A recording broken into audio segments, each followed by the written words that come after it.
اگه ترم اولی و تو دانشگاه مورد علاقت قبول شدی، این ویدیو رو حتما تا آخر ببین. من 5 سال از عمرم رو داخل دانشگاه گذروندم و این نصیحتی که دارم میکنم طبق تجربیات خودمه و شاید دلخور بشی و حتی گارد بگیری، ولی مطمئن باش به نفع تمام میشه. یکی از چیزایی که اکثر دانشجویان رعایت نمیکنن تمیز نگه داشتن اسمشونه و برای تمیز نگه داشتن اسم چند تا کار ساده است که نباید انجام بدی. چون ترم اولته و تجربه آنچنانی نداری، قرار بر این نیست که پاتو هر جایی که دلت میخواد بذاری. در نتیجه هر جایی نرو. چون دانشجو شدی قرار بر این نیست هر جایی بری. قرار بر این نیست هر جایی حضور پیدا بکنی. یه سری جاها حضور پیدا کردنش باعث کسر شأنت میشه. وارد یه اکیپی میشی توی دانشگاه. اون اکیپ شاید اصلا اهل دود و دم باشن. علاوه بر اینکه خودت نیستی، 7 نسل خودت هم اهل دود و دم نیست. حضور تو توی قهوه خونه یا توی کافه‌ای که قلیون و چه میدونن انواع اقسام دود و دم رو سرو میکنن، حضور تو اصلا اونجا معنی نداره. حتی به بهانه صبحانه خوردن. خیلی وقتا پیش اومده به بهانه استراحت بین دو تا کلاس دانشجویان سر از شهر دیگه‌ای در آوردن.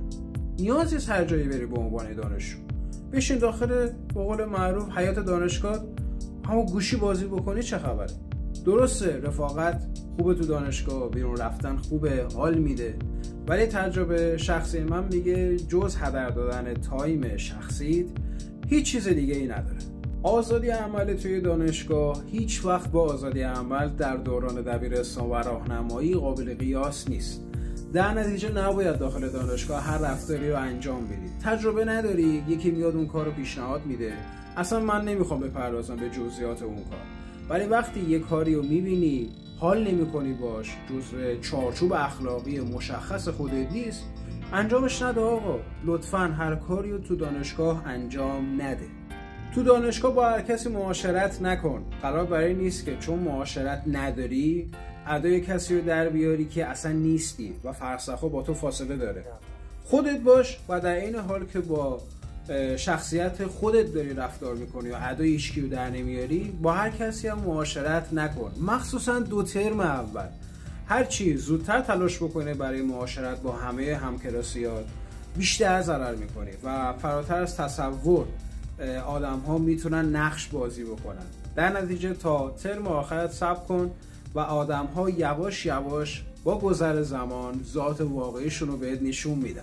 لطفاً تو دانشگاه به همه احترام بذار. احترام گذاشتن چیزی ازت کم نمیکنه. فرق نداره طرف ازت کوچیک‌تره یا خیلی بزرگتره، چه ترمی چه سنی، ولی لطفاً احترام بذار.